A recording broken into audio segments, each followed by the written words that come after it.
টলিউডের superstar নাকি রাজনীতির ময়দানের সেনাপতি? 2026 সালের বিধানসভা নির্বাচনে বাংলার রাজনৈতিক পট পরিবর্তন এবং তৃণমূলের পরাজয়ের পর অবশেষে মুখ খুললেন দেব। কিন্তু কেন তিনি বললেন আর রাজনীতিতে বেশি জড়াতে চায় না?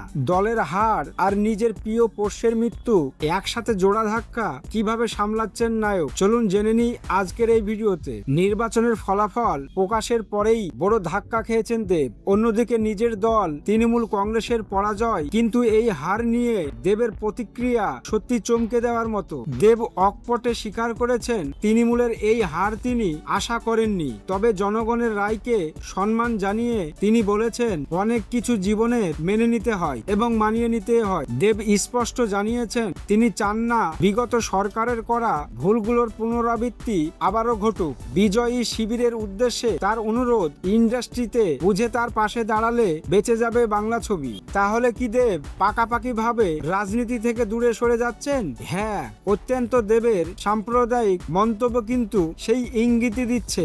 আর রাজনীতিতে বেশি জড়াতে চায় না, আগের মতো মন দিয়ে অভিনয়টাই করতে চাই, এটাই বরাবর করে এসেছি। দেব স্পষ্ট করে দিয়েছেন তার প্রথম পরিচয় তিনি একজন অভিনেতা, এবার তিনি পুরোপুরি মনোযোগ দিতে চান সিনেমায়। তবে কি তিনি টলিউডকে বিদায় জানাচ্ছেন না?